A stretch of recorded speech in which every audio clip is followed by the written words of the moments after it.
E por falar em Escrituras e em, neste caso, em Isaías 53, se tem uma Bíblia, não é para abrir em Isaías 53, mas tem uma Bíblia na sua mão, abra por favor, na segunda epístola de Paulo aos Tessalonicenses, ali no capítulo 3, abrindo ali, já nos vamos deparar com um texto bíblico que já consideramos, ou já começámos a considerar no domingo passado, mas vamos agora reler os primeiros 3 versículos deste capítulo. Quando o apóstolo Paulo, quase que já caminhando para o final da sua exortação à igreja, diz: finalmente, irmãos, orai por nós para que a palavra do Senhor se propague e seja glorificada, como também está acontecendo entre vós. Orai por nós também para que sejamos livres dos homens perversos e maus, porque a fé não é de todos. Todavia, o Senhor é fiel. Ele vos confirmará e guardará do maligno. E nós também temos confiança em vós no Senhor, de que não só estáis praticando as coisas que vos ordenamos, como também continuareis a fazê-las. Ora, o Senhor conduza o vosso coração ao amor de Deus e à constância de Cristo. E diante desta oração, eu penso que urge que também nós curvemos diante do Senhor para te rogar, ó Pai, que ouças a nossa oração. Porque queremos que este desejo aqui expresso pelo apóstolo Paulo para com a tua igreja, neste caso em Tessalónica, continue a ser o teu desejo expresso em nossos corações, impresso em nossos corações pelo teu Santo Espírito. Que não só tenhamos a capacidade de entender a tua palavra ao ponto de com ela nos identificarmos, mas que a nossa vida seja por ela embebida e possamos corresponder na exata medida da tua vontade. E é isto que oramos, acreditando convictamente que a tua palavra é fiel, porque tu és fiel, em nome de Jesus. Amém? Os desafios que lemos recentemente em Hebreus 6 e em Hebreus 12,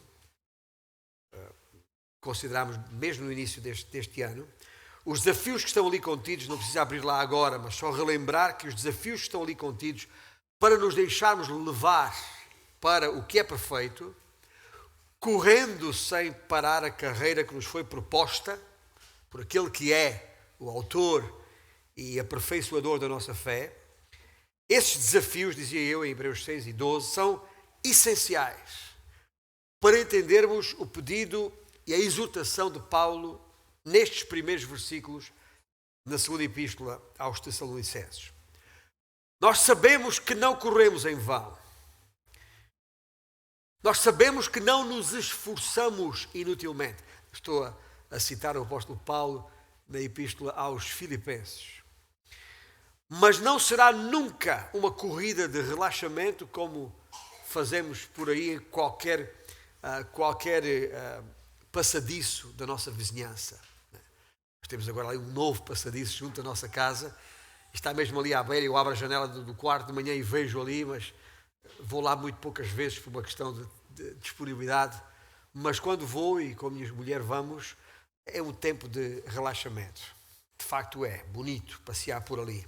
Mas esta corrida, algumas pessoas correm ali, mas esta corrida em que estamos a falar aqui, que consideramos no texto de Hebreus, não é uma mera corrida de relaxamento, como dizia eu, nenhum passadiço desta nossa vida.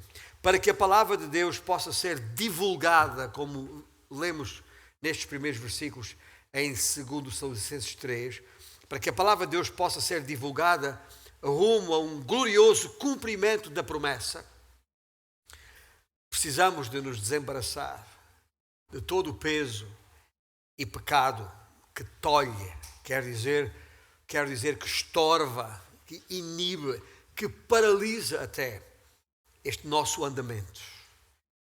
Precisamos de nos livrar, nos desembaraçar disso e precisamos de nos preparar para enfrentar a oposição do inimigo feroz e desesperado. Eu digo desesperado porque ele sabe que os seus dias estão contados, mas não deixa de ser feroz. Este maligno a que Paulo se refere aqui no versículo 3. E é por isso que nesta corrida tantas vezes damos connosco entre a espada e a parede.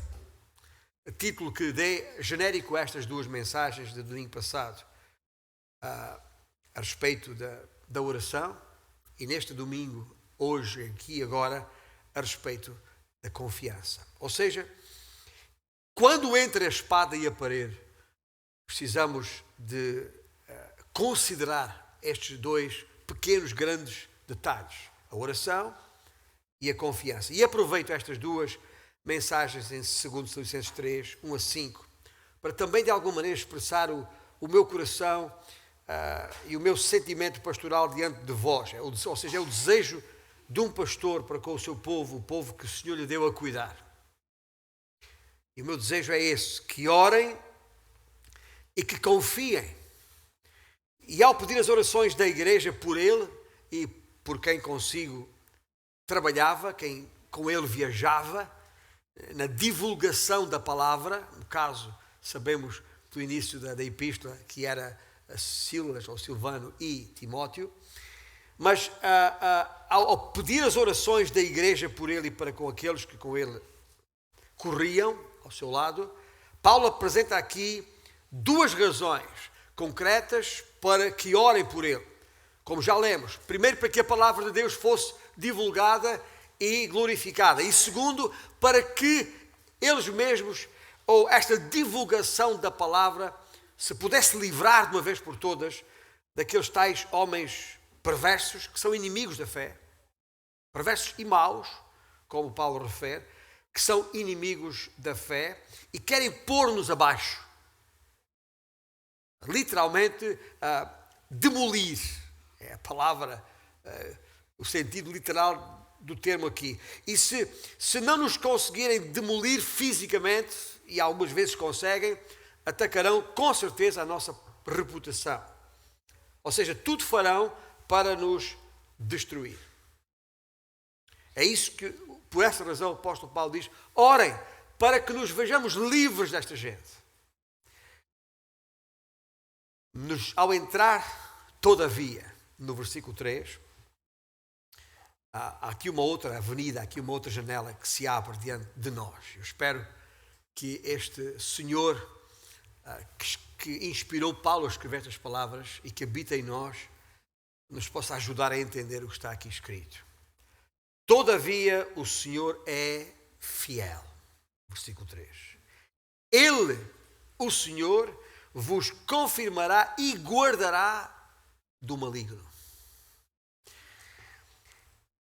Há aqui uma primeira grande verdade que eu gostaria que guardássemos nesta manhã. A verdade exortativa por parte de Paulo. Nós confiamos ou não confiamos no Senhor? A afirmação de Paulo, a primeira grande afirmação visível nestes versículos, é que nós confiamos no Senhor. Podíamos até dizer isto em voz alta, quase em coro uníssono. Confiamos no Senhor. E pelo contexto das suas epístolas, aliás, destas suas epístolas, tanto em 1 Tessalonicenses como em 2 Tessalonicenses, e não precisamos se calhar abrir lá, mas basta virar uma ou outra página para trás. Estou a olhar para aqui, por exemplo, em 1 Tessalonicenses 2, no versículo 18, ele escreveu a este respeito: por isso quisemos ir até vós, pelo menos eu, Paulo, não somente uma vez, mas duas, contudo Satanás nos barrou o caminho. Paulo não tem nenhuma dúvida em identificar este maligno, ele tem nome. E nestas mesmas epístolas faz a referência a isso, e mais adiante no capítulo 3 desta primeira epístola, versículo 5, ele diz: foi por isso que já não me sendo possível continuar esperando, mandei indagar o estado da vossa fé, temendo que o tentador, outro nome dado a Satanás, vos provasse e se tornasse inútil o nosso labor. Há uma identificação inequívoca que Paulo faz aqui sobre a forma como Satanás, ele mesmo, o tentador, o adversário, que é isso que o diabo quer dizer, o maligno, se interpõe. Agora, Ouça bem, sendo verdade que, e não deixa de ser, que muitas vezes atribuímos ao diabo diretamente o nosso próprio comportamento pecaminoso, como se ele tivesse as costas largas, ou tão largas, ao ponto de ser omnipresente nas nossas vidas. E não é. Ele não é. Não esqueçamos isso. Mas temos essa tendência que é visível no homem desde que a natureza, desde que o pecado nele entrou. Lembra quando o Senhor se aproximou de Adão no jardim do Éden para pedir contas? O que é que ele disse? Senhor, foi ela, foi a mulher que me deste. Né? E quando o Senhor se aproxima da mulher, ela diz, foi a serpente. Portanto, não há nada de novo hoje. Nós temos uma tendência impressionante para diante das situações de pecado, de dificuldade, de peso na nossa vida, atribuímos ao diabo. Eu nunca mais me esqueço de uma vez, estava a dar um seminário na Igreja Presbiteriana de Santos, veja lá, no Brasil. Estava numa sala, o auditório cheio, eu estava a ensinar sobre isto, e de repente, ao lado, na vizinhança, os cães começaram, os cachorros, começaram a ladrar. Né? E logo na sala alguém disse, é o diabo! O diabo nada, são cachorros. Não? E quantas vezes nós fazemos coisas muito parecidas com esta, atribuímos ao diabo coisas que têm a ver apenas com a nossa própria carne, que vem de nós mesmos. A nossa tendência para pecar e prazer em pecar. Muitas vezes. Portanto, dizia eu, sendo verdade que muitas vezes atribuímos ao diabo o nosso próprio comportamento pecaminoso, não é menos verdade que nesta corrida em que estamos, Satanás e o seu staff. E quando eu falo staff, não só staff de demónios, que são, como sabem, as hostes de anjos que com ele caíram da presença de Deus, mas não só esses, como também outros agentes, até humanos, que podemos ver a olho nu.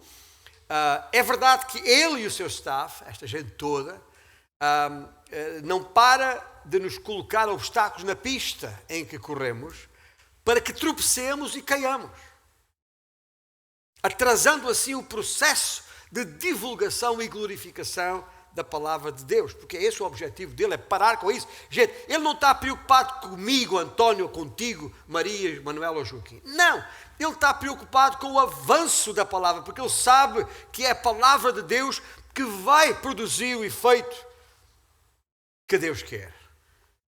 Porque que é reconciliar o homem consigo mesmo. E é pela fé que isso acontece. E a fé vem pelo ouvir, o ouvir do quê? Da palavra. Portanto, o inimigo sabe muito bem que se ele parar ou atrasar a divulgação da palavra, então, na cabeça dele, estará de facto prejudicando o avanço do Evangelho. E por isso é que Paulo ora, ao pé das orações, para que isso não aconteça. Para que isso não aconteça. Sejam quais forem as investidas do inimigo e a intensidade dos seus dardos flamejantes, como Paulo se expressou aos Efésios, como a mentira, a fraude, a calúnia a respeito daqueles que são do Senhor, nós sabemos, espero eu, nós sabemos que o Senhor é fiel e que sempre nos fortalecerá e protegerá. E daí a afirmação, nós confiamos no Senhor. E se verdadeiramente confiarmos na fidelidade do Senhor, então as nossas orações serão tranquilas. Isto é, sem ansiedade, sem sobrecarga, sem medo. Quando se ora com confiança e sentindo não só essa confiança, mas haver em nós um sentido de obediência. Convém lembrar já agora que a obediência é a mais evidente e expressiva prova de confiança. Aquele que afirma que confia no Senhor e não lhe obedece é mentiroso.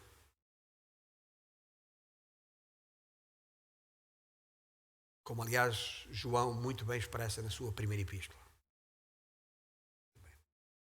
Quando a oração é feita com confiança, não só não há medos, mas nem muito menos pânico.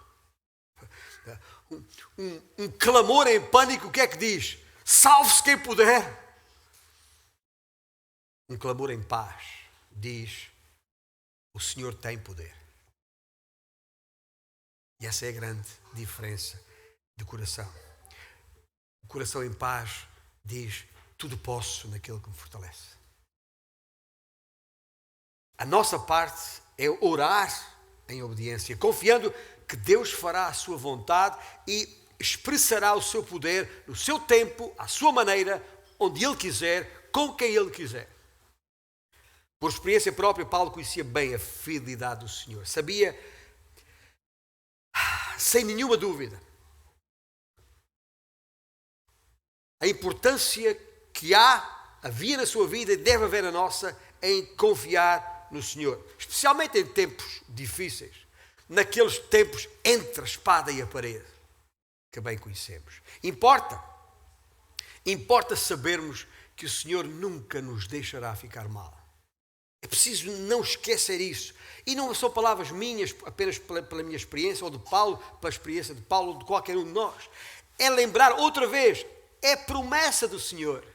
Está na sua palavra desde o Velho Testamento, desde a lei. Lá em Deuteronômio capítulo 31, no último capítulo deste livro, o Senhor diz o quê? O Senhor é quem vai adiante. É quem vai adiante de ti. Ele será contigo. Não te deixará, nem te desamparará. Não temas, nem te atemorizes. Está escrito. É a palavra do Senhor. O próprio Senhor Jesus Cristo disse, de acordo com o Evangelho de João, capítulo 16, estas coisas vos tenho dito, diz o Senhor Jesus, aos seus discípulos, para que tenhais paz em mim. No mundo, passais por aflições, mas tendo bom ânimo, eu venci o mundo. Podemos afirmar, nós confiamos no Senhor ou não? Que a palavra de Deus não é passível de dúvida, de equívoco. Não dá espaço à hesitação. Haja o que houver, venha quem vier, o Senhor nos guardará. Mesmo que faltem os homens de Deus à nossa volta, porque partem, em algum momento, Paulo partiu, já cá não está, Timóteo partiu, outros partiram, eu vou partir um dia, todos nós vamos partir em algum momento, se o Senhor tardar. O Senhor sepulta os seus ministros, mas o seu ministério continua. E eu espero que nunca esta igreja, em circunstância alguma, outra vez, na expressão do meu sentimento pastoral, nunca esta igreja dependa da presença de homem algum. A começar por mim, mesmo que esse homem já esteja aqui há mais de 25 anos. O Senhor sempre está conosco. E nós com Ele, seja aqui ou nos céus. Está a ver esse versículo 3 que está aí no nosso texto de 2 São Licenses 3? Ele vos confirmará. Essa palavrinha é uma palavra que eu tenho referido muitas vezes, é uma palavra-chave. Todos os meus anos de ministério aqui já me ouviram falar da palavra, até no próprio grego, a palavra sterizo, que significa fortalecer, firmar, estabelecer. Aqui está traduzido por confirmará. É a mesma palavra, é a mesma ideia. O Senhor está ali para fortalecer, está ali para proteger. Isto é, nunca nos deixará sós, nunca nos deixará à mercê do inimigo. É verdade, não vale a pena aliviar a ideia. A ideia está aqui. Estamos a falar de proteção interior, daí a paz, daí a tranquilidade, e também proteção exterior. Os crentes carecem de fortalecimento constante. Constante. Não é aqui e ali. Não é de vez em quando. Uma dona de casa sabe muito bem que a casa não se põe em ordem uma vez por todas. Dia 1 de janeiro de 2022, minha mulher diz assim: marido, hoje não estou para ninguém, é o dia de arrumar a casa. E fica arrumada para o resto do ano. Pois, era bom, era. Era bom, era. Se não for limpa e arrumada com regularidade, acabará em desordem e confusão. Assim a casa de Deus, que é a sua igreja, precisa de uma permanente atenção para não se tornar uma confusão. E digo, já agora, por comparação com a metáfora que usei, os móveis de uma casa são muito mais leves do que os pesos que confundem as nossas vidas. O pó da casa é mais fácil de limpar.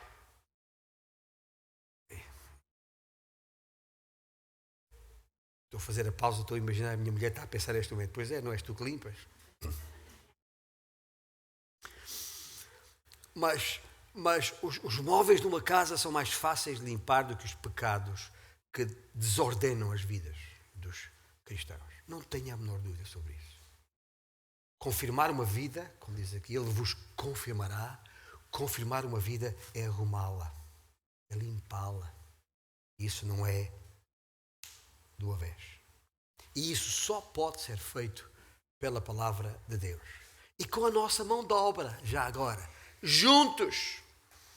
Por isso o inimigo tudo fará para impedir o ensino e a pregação da palavra. Por isso o inimigo tudo fará para impedir que os santos se congreguem. Nem que sejam as orientações dos governos quanto a isolamentos profiláticos e testes e vacinas. O que o inimigo puder usar, e não estou a dizer que a culpa é do inimigo, mas o que ele puder usar para impedir que os crentes se reúnam, se congregam, tudo fará, porque ele sabe. Isso é importante para o fortalecimento, ou seja, a confirmação da fé. Como alguém uma vez disse, e um velho amigo meu, e amigo até hoje, escreveu numa Bíblia que me ofereceu em 1979. Tenho essa Bíblia aqui na minha mão. Foi a minha primeira Bíblia em inglês. E ele escreveu na nota dessa Bíblia, entre outras coisas, ele, em inglês, porque a pessoa é de língua inglesa, escreveu: este livro te afastará do pecado, ou o pecado te afastará deste livro. O diabo sabe isso. E por isso, tal como vos disse no passado domingo, quando sentires entre a espada e a parede, convém lembrar que a espada é a palavra. É a palavra de Deus. E de que não há parede que a oração não possa derribar. Por isso, o nosso normal estado de espírito tem de ser de paz e não de pânico. De oração e não de deserção. De confiança e não de insegurança. Esse tem que ser o nosso normal estado. Ou então nós não confiamos no Senhor. Confiamos em nós mesmos. Ou no estado social. Ou seja, lá no dinheiro que tem na conta bancária. Sei lá. Nós confiamos no Senhor. Ou não. Mas neste texto que estamos a considerar em 2 Tessalonicenses, Paulo tem uma outra ideia forte que vos queria deixar. E que para mim foi quase um bálsamo perceber isso. Não só nós confiamos no Senhor, mas, veja só, o Senhor confia em nós. É uma coisa. De forma implícita, este é o segundo ponto que queria que guardássemos aqui, principal. Não só nós confiamos no Senhor, mas o Senhor confia em nós.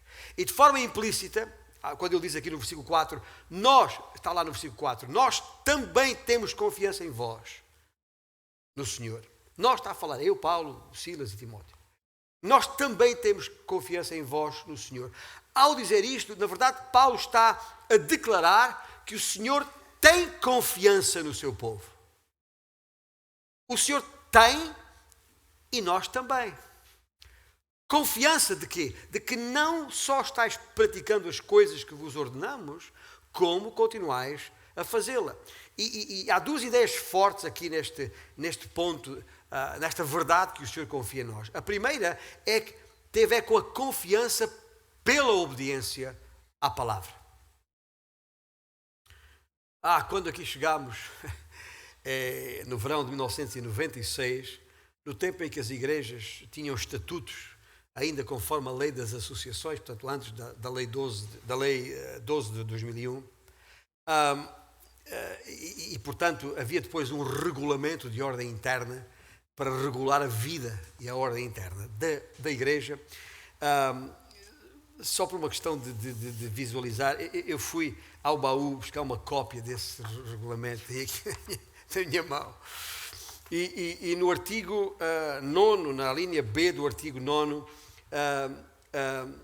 obrigava a igreja a que todos os anos o pastor presidente da igreja, pedisse à igreja, através do vice-moderador e por escrutínio secreto, pedisse um voto de confiança à igreja.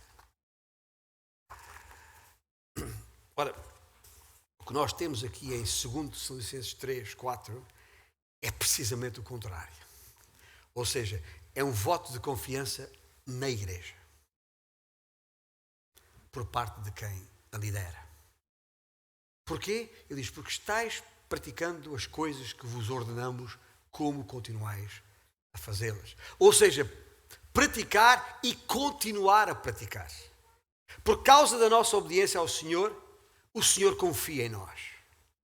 Está a ver outra vez a relação de confiança depende da obediência? Pois claro, é isso que está aqui escrito.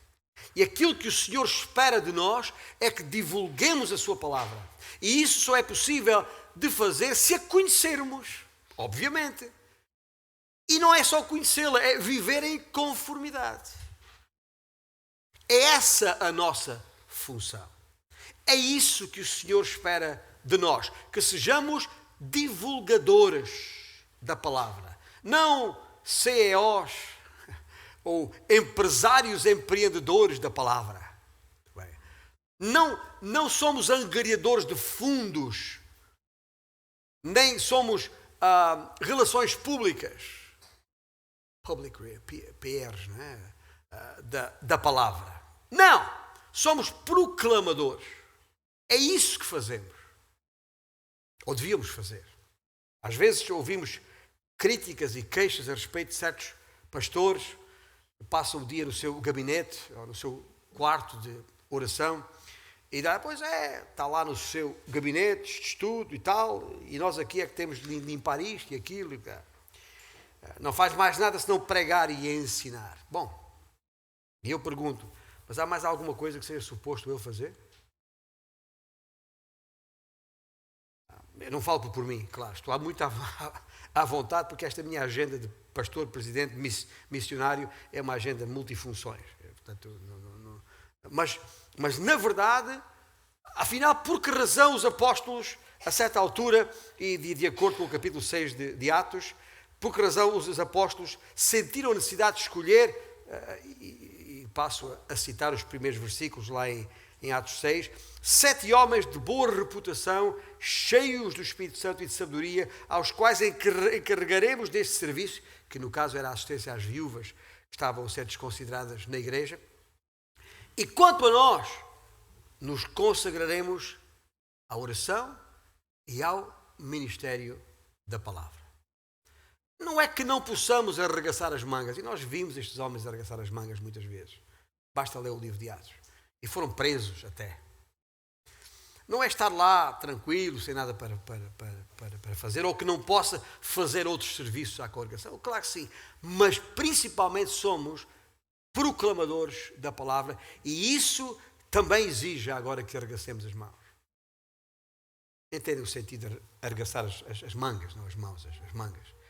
É essa a nossa atividade principal, a preparação para a pregação e o ensino tem de ter prioridade na minha vida, digo eu por testemunho, pois para isso fui chamado e dotado.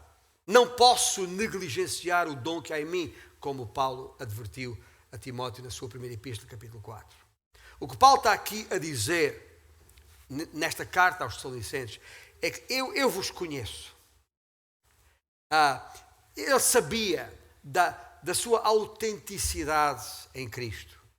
Está a dizer, vós sois crentes verdadeiros. E, portanto, não se tratava de nenhum voto de confiança na natureza humana das pessoas. Não era nenhum voto de confiança na ordem interna da igreja, nem na inteligência dos seus estatutos. Nada disso. Era um voto de confiança no Senhor que neles habitava.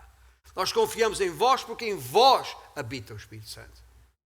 Nós confiamos em vós na medida em que as vossas vidas refletem a presença do Espírito Santo que vos guia a toda a verdade e vos capacitará para viver de acordo com essa verdade. É por isso que nós confiamos em vós. Era um voto de confiança na honestidade e na integridade da sua fé. A nossa confiança em vós, escreveu Paulo, é no Senhor. Mas eu quero dizer-vos, em jeito de desabafo, que eu me sinto alegre e encorajado por isso. Por saber que irmãos meus, que comigo trabalhamos na seara do Mestre, estão a viver de acordo com aquilo que vos foi ensinado da parte do Senhor. Não é que não há dificuldades, não é que não há contrariedades, não é que não há tropeços aqui e ali, mas esse é o desejo autêntico do coração daqueles que verdadeiramente amam o Senhor, que estão praticando as coisas que vos ordenamos. Eu estou a usar a palavra ordenar aqui. Obviamente os irmãos sabem isso. A autoridade com que ensino e oriento a igreja não advém de mim mesmo. Em mim mesmo não há autoridade senão aquela que me é delegada pelo Senhor. E a nossa confiança, nós enquanto líderes, a nossa confiança em vós é no Senhor, assim também a obediência, a vossa obediência ao ensino recebido é no Senhor. Por isso mesmo, gente, eu não tenho, por mim mesmo e à parte do Senhor, nenhuma autoridade para vos ordenar, seja o que for, a não ser aquilo que o Senhor mesmo ordena. Eu estou estou a dizer isto outra vez. É o que o apóstolo Paulo disse outra vez na primeira epístola a esta mesma igreja, lá no capítulo 4 e versículo 2, quando diz, porque estáis inteirados de quantas instruções vos demos da parte do Senhor Jesus. Estáis inteirados de quantas instruções vos demos da parte do Senhor Jesus. Ou seja, a alegria que ele sentia em Jesus Cristo e da sua palavra, a autoridade e a base da obediência da igreja tinha a ver com o Senhor e apenas com Ele. Afinal, ouça bem, e de acordo com... E todos nós conhecemos de cor aqueles versículos em Mateus 28, a chamada grande comissão, quando o Senhor disse para ir e fazer discípulos, batizando-os em nome do Pai, do Filho e do Espírito Santo. E o que é que diz a seguir? Ensinando-os a guardar todas as coisas que vos tenho ordenado. Eu não sei onde é que isso se perdeu. Parece que os pregadores e mestres dos nossos dias sentem alguma relutância em ordenar, dar ordem. Num tempo, este em que vivemos, em que é suposto, ou melhor, é politicamente correto considerar válidas todas as opiniões. E também, isso é característica do pós-modernismo em que nos encontramos, do relativismo. Mas também com medo de serem tidos ou considerados como autoritários ou até de serem rejeitados, deixaram de falar com a autoridade. Digo eu, não Paulo, mas digo eu, orem por mim, para que apesar de mim, eu possa continuar a falar e a pregar e a ensinar com a autoridade, outra vez, que advém da palavra de Deus. Porque há uma coisa que é indispensável para se falar com autoridade. Não é sendo autoritário, falar com autoridade. É que tem que haver convicção. Tem que haver conhecimento das Escrituras e convicção. Estava-me a lembrar um dos mais pequenos versículos no Novo Testamento que Paulo escreveu a Timóteo na sua primeira epístola. capítulo 4 e versículo 11. É um pequeno versículo onde Paulo a Timóteo diz apenas isto: ordena e ensina estas coisas. Ora, não há que ter dúvidas ou hesitações. A resposta que se espera quando se dá uma ordem é que seja obedecida. É verdade que ao longo desta caminhada juntos temos conhecido muitos rebeldes e obstinados, e nós mesmos, em algumas vezes, pontualmente o fomos, mas tem sido encorajador e motivo de grande alegria pessoal verificar a maneira como esse mesmo ensino da palavra tem transformado vidas, e muitas vidas, que são hoje uma bênção nas vidas de tantos outros. O Senhor confia naqueles que praticam e continuam a praticar o ensino que da sua parte receberam. Esta é a afirmação que convém guardar para perceber que a confiança vem pela obediência à palavra. Mas há aqui uma outra e última ideia, neste mesmo contexto, que é preciso guardar. A confiança pela obediência à palavra é uma coisa, mas há aqui a confiança pela constância de Cristo. Interessante, o versículo 5 diz: o Senhor conduza o vosso coração ao amor de Deus e à constância de Cristo. No fundo, trata-se de uma exortação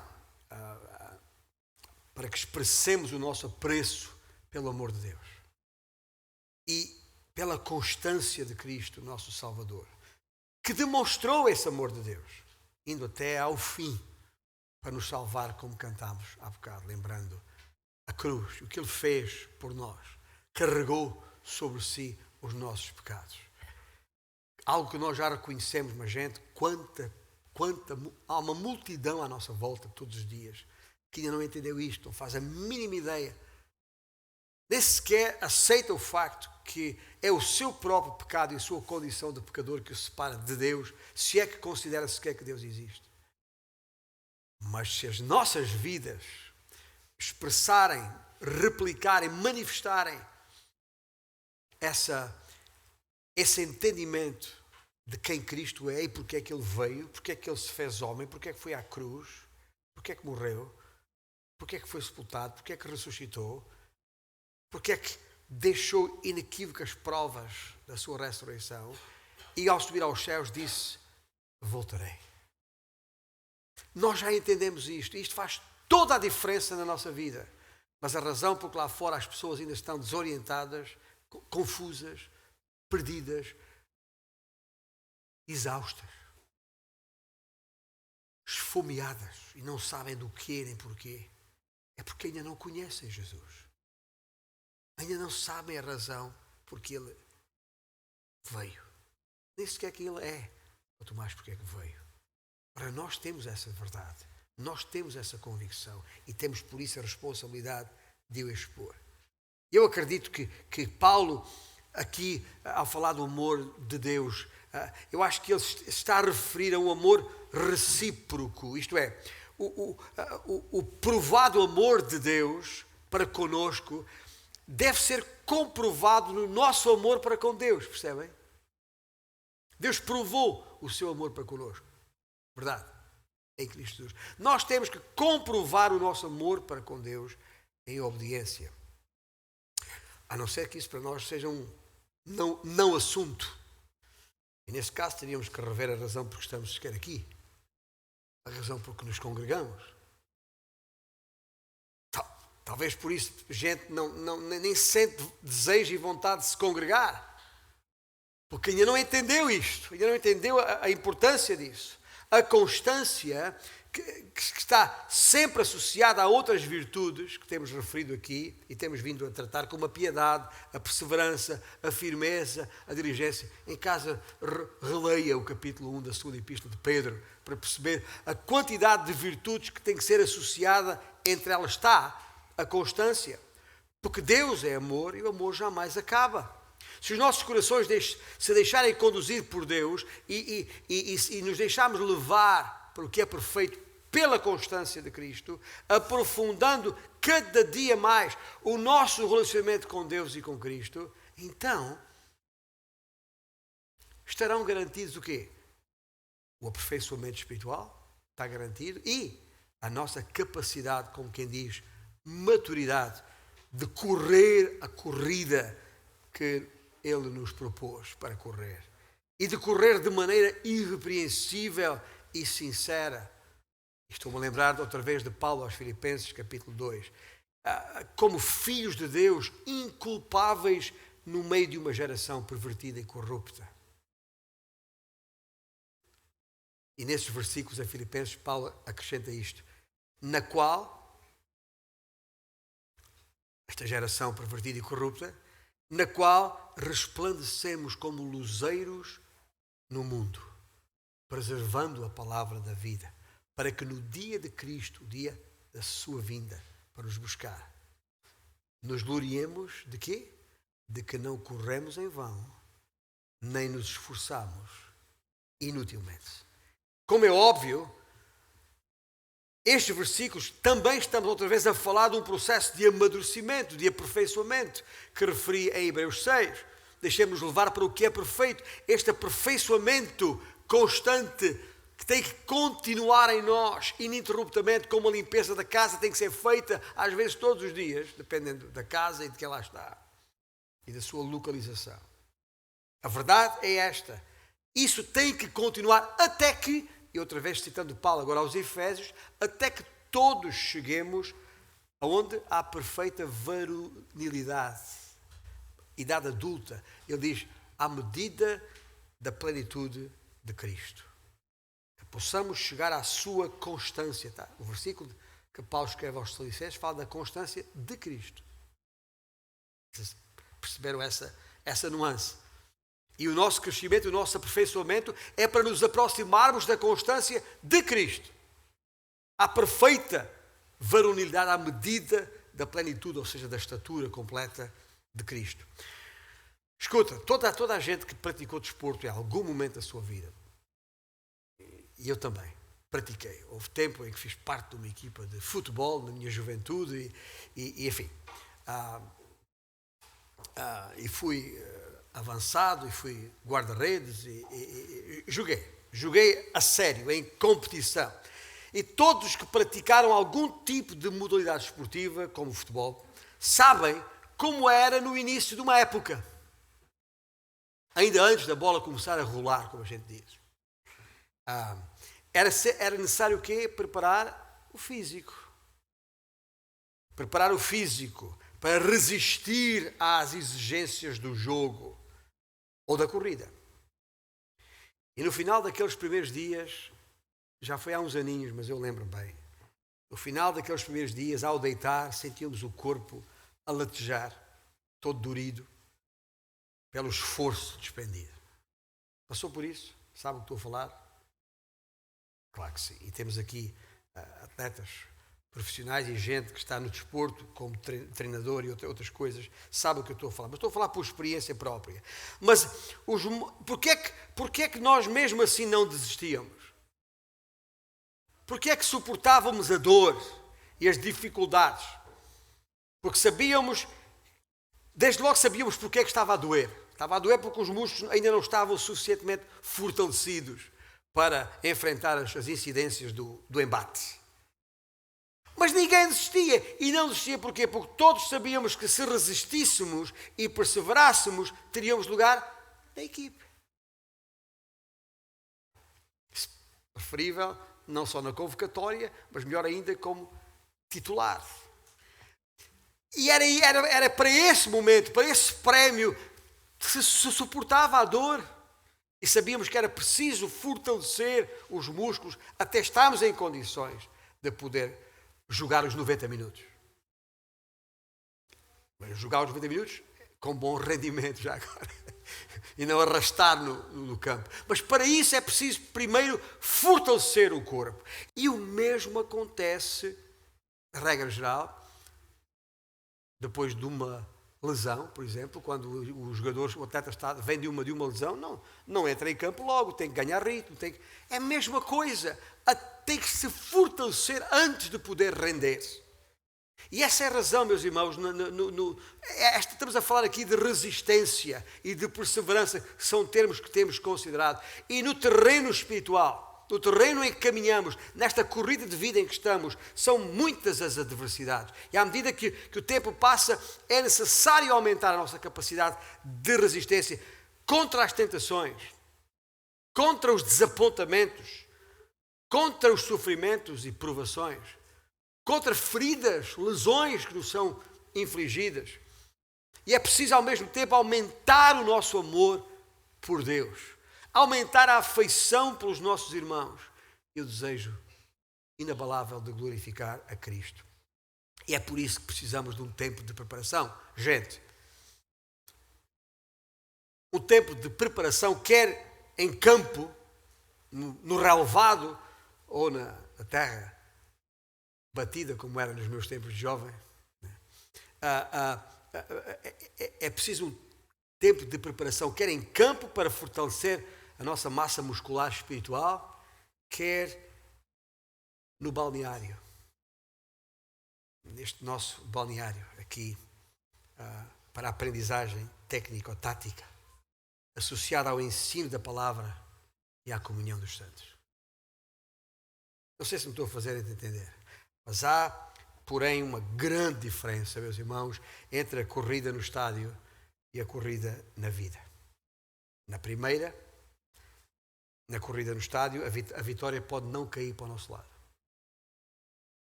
Mas, na segunda,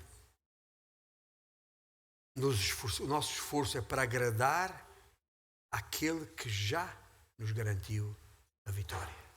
A vitória. Não só é preciso crescer no amor de Deus e para com Deus, mas também resistirmos firmes.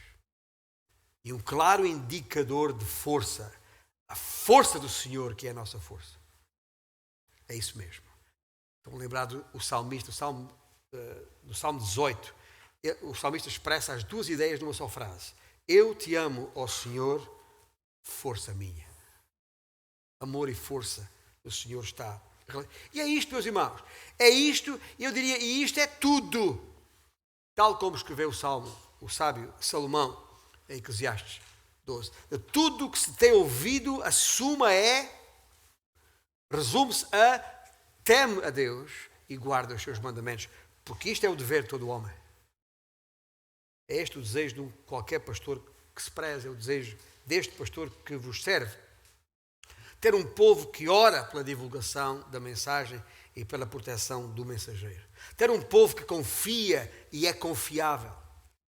Que sabe que haja o que houver e venha quem vier, o Senhor jamais o abandonará, dando-lhe a força interior que o protegerá na luta exterior. Um povo que não entra em pânico, mas que se ancora em Deus, no Deus fiel que sabe que tem. Gente que ouve a palavra e a pratica. Gente que obedece e cresce. Gente que ama e sabe que é amada por Deus. Com gente assim, a gente nem dá pelas vicissitudes, porque passa. Tanta é a alegria de estar em Cristo. Com profundidade e sinceridade de coração. Eu agradeço a Deus pelo privilégio de pertencer a esta família que aqui se congrega.